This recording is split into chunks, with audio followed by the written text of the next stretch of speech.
She told me to leave my own home. I did not fight. I kept silent, closed our accounts, and walked away. But when the knock came 2 days later, it was not my wife on the porch, it was a stranger with divorce papers in his hand. I am 29 years old, and last Tuesday I was officially handed divorce papers from my wife, who is 27. We had been married for 4 years. The shocking part was not the divorce itself. It was who delivered the papers. A man named Daniel, 31 years old, stood on my porch holding the envelope. He looked me straight in the eye and said, "Jessica wants you gone by Friday. Find another place to live." He carried himself with the kind of arrogance that told me he had been in my house, and in my wife's life, a lot longer than I had known. I just answered, "All right." That was it. I suppose he was expecting me to break down, maybe beg or throw a punch. I gave him nothing. I shut the door and started dialing numbers. First, I called my lawyer. Next, I called the bank. What Daniel and Jessica had no idea about was simple: the house was mine.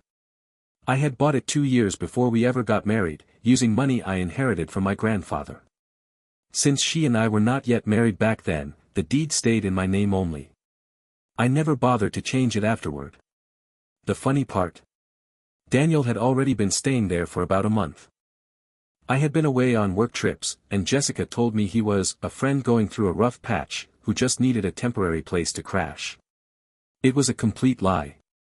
So when he shoved those papers into my hand and told me to move out, what he really wanted was to take over my home and play house with my soon-to-be ex-wife. That was his biggest mistake. By Wednesday morning, I had already replaced every lock in the place. That afternoon, I went through every single shared account, Netflix, Amazon Prime, Spotify, and cut him off. Believe it or not, he had even added himself to my family gym membership, the one that cost me almost $90 a month.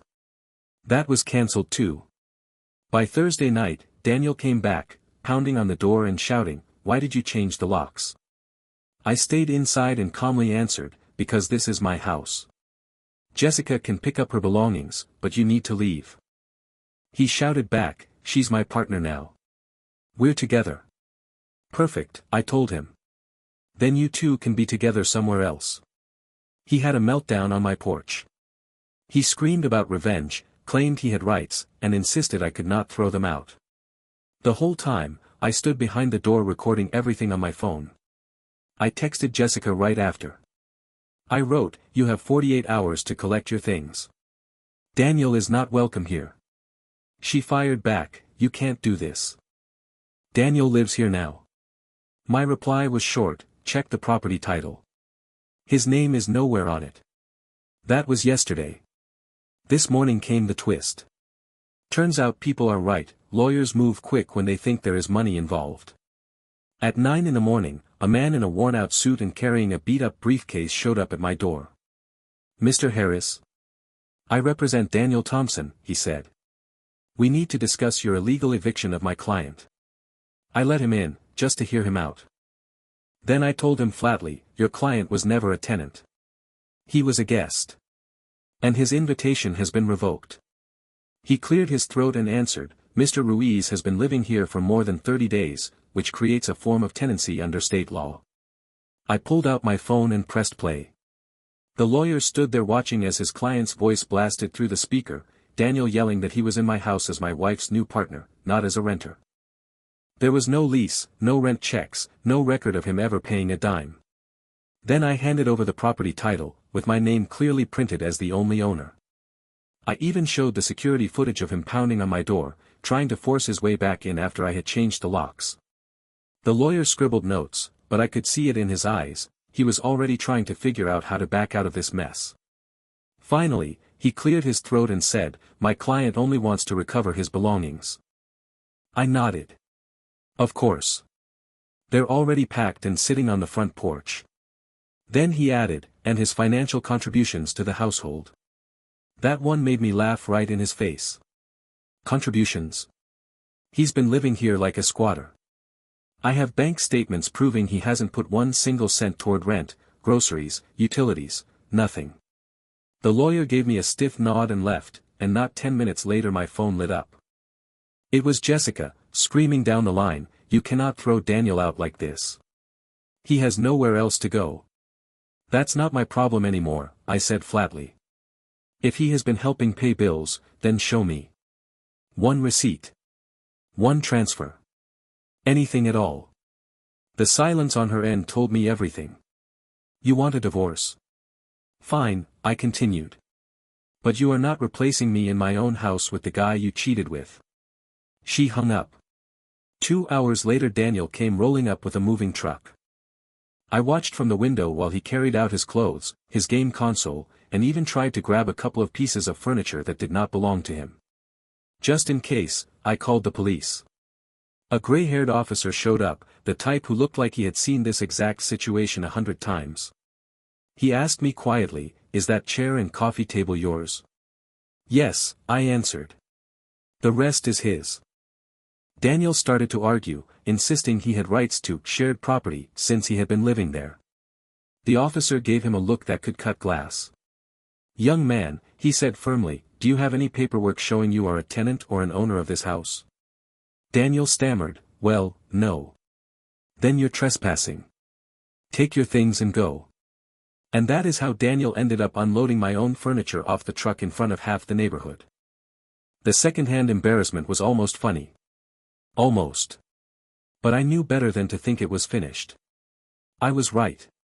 The next day after work, I pulled into the driveway and saw the garage door wide open. Inside was Jessica's car. She had kept one of the old remotes, and she had let herself back inside. I walked in and found her standing in the kitchen, acting like nothing had happened, stirring a pot on the stove. "What are you doing here?" I demanded. She shrugged. "This is my house, too. I am hungry." I stared at her. "You sent me divorce papers. You do not live here anymore." She glared back.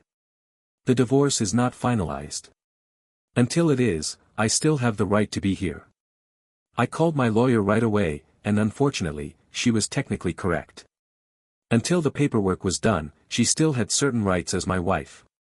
But those rights did not extend to bringing her boyfriend in to live with her. So I asked her directly, "Where is Daniel now?" She answered as if it were the most normal thing in the world. "He is staying with a friend until we figure this out." "Good, because he is not welcome here," I told her. That same night I overheard her on the phone. Her voice was low but clear enough, "Just give me a few days to convince him. You will see. He'll give in." Give in to what? Not in a million years. The next morning, I walked into my room and noticed my laptop, my iPad, and my watch were gone from the nightstand. I texted her right away. "Where are my things?" Her reply came quick, "What things?" "My laptop, my iPad, my watch. They were right here last night." "I don't know what you're talking about," she answered. I checked the security footage. And there it was, Jessica at 6 o'clock in the morning, carrying my electronics straight to her car. I called the police and filed a report. The officer who showed up was the same one from the moving truck incident. He sighed, "You folks again." I showed him the video, and Jessica started arguing that the items were marital property, so she had the right to take them. The officer shook his head. "Ma'am, the receipts show these were purchased before your marriage. That makes them his. This is theft." She was forced to return everything, but the look on her face told me this was only the start. Later that afternoon, Daniel came strolling back up the driveway. "Dude, you need to calm down," he said. "Calm down. She just stole from me. That's how you two defend yourselves." "She's scared," he said. "Jessica thinks you are going to hide your money." "Then she should go through her lawyer," I told him flatly. "Stealing is not the answer." And then he said something that nearly made me laugh in disbelief. "What if we just share the house until the divorce is final? It is big enough for all three of us." I stared at him. "You want me to live under the same roof with you and my wife while I'm divorcing her?" He shifted awkwardly. "Said like that, it sounds weird." "Weird? Daniel, it's insane." He frowned, as if I was being unfair. "You're overreacting. It is not that big of a deal." I stepped closer to the door. Get off my property before I call the police again. But the look in his eyes told me he was already planning something worse. And I was right. Update 3, last weekend, I left town to celebrate my mother's birthday. I was gone from Friday to Sunday night. When I walked back in, the first thing that hit me was the smell, marijuana and empty bottles everywhere. I opened the guest room closet and nearly lost it. Daniel's things were set up in there again. He had moved himself back in while I was gone.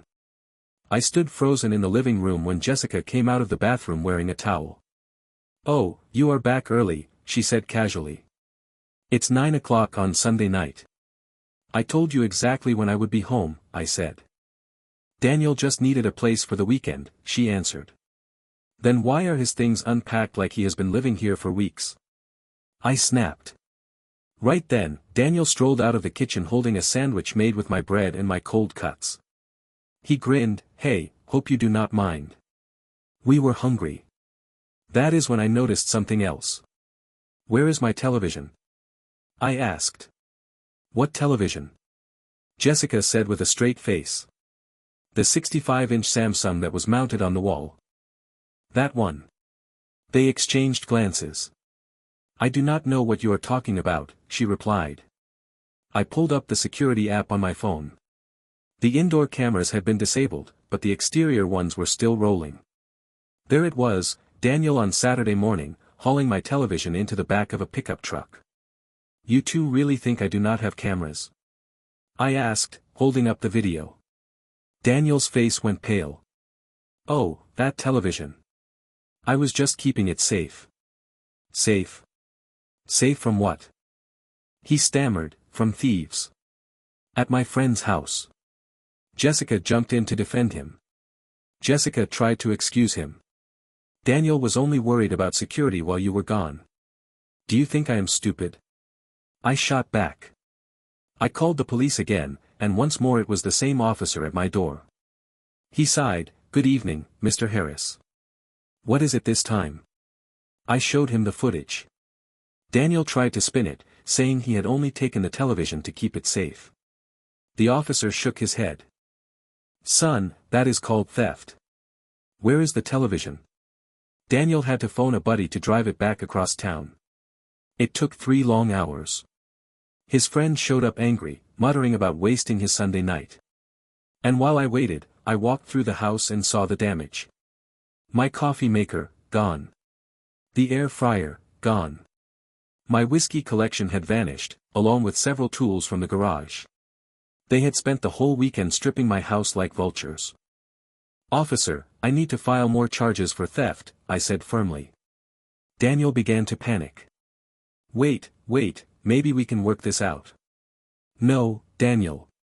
There is nothing to work out." By the time the night was over, he was facing multiple theft charges, and I made sure Jessica's name was included on the report too. She had been part of it from the start. The best part? The same friend who helped Daniel haul out my things wanted nothing more to do with it. "I'm not getting involved in your mess, bro," he told him.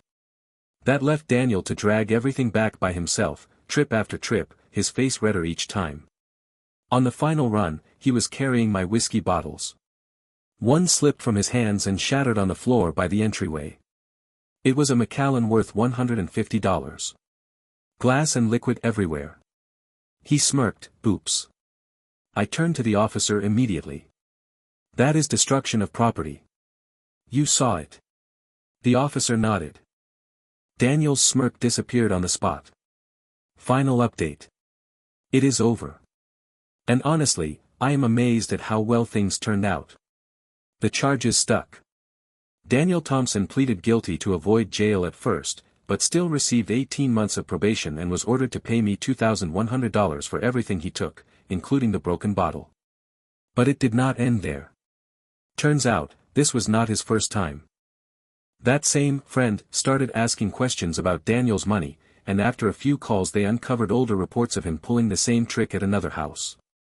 His pattern was clear: pose as a guest, settle in, then start taking things when no one was watching. A parasite, plain and simple. With the new charges, his probation deal was revoked. Now he faces prison time. Jessica tried to play the victim, telling anyone who would listen that I was financially abusive because I refused to let Daniel live with me. Nobody bought it. Not even her family. Her own father called me to apologize. I did not raise her to be like this. What she is doing is disgraceful, he said. The divorce was finalized last week. In my state, adultery still counts as grounds to deny alimony, so she got nothing beyond the basics, her car, her clothes, and about $3,000 from the joint account. Everything else stayed with me. She now rents a small studio apartment on the other side of town. Daniel sits in county jail, waiting for his next hearing. And the part that gave me the most satisfaction? Daniel used to strut around the gym bragging about his new house and his better life. One of the trainers knew me and asked about it. I told him the truth. Within days, everyone at the gym knew. Daniel was banned. They do not keep thieves around. The same thing happened at the bars where he used to brag about his romance with Jessica. Nobody wanted him there either. 2 days ago, I ran into Jessica at the supermarket. She looked worn out, like someone who gambled everything on a losing hand.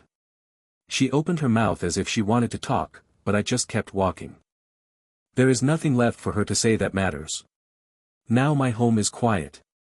I changed the locks again, updated all the security codes, and for the first time in a long while, I am enjoying living alone. I am even thinking about adopting a dog. My lawyer warned me that Daniel might try to file some nonsense about emotional distress, but from a jail cell, that seems unlikely. And then came the most ridiculous part. His former friend messaged me on Facebook to apologize and also warn me. Apparently, Daniel had been talking about revenge once he got out. I immediately forwarded that to the probation officer. Threatening a witness is a serious violation. Soon after, Daniel's lawyer called mine, asking if I would consider a deal to spare him more prison time. My answer was short: he should have thought about that before he robbed me. Do I feel bad about how it all ended? Not for a second. They thought they could take my house, my belongings, and my dignity, like I would just sit back and take it. Now Daniel is behind bars. Jessica is broke and alone. And I am still here, in my home, with everything that belongs to me.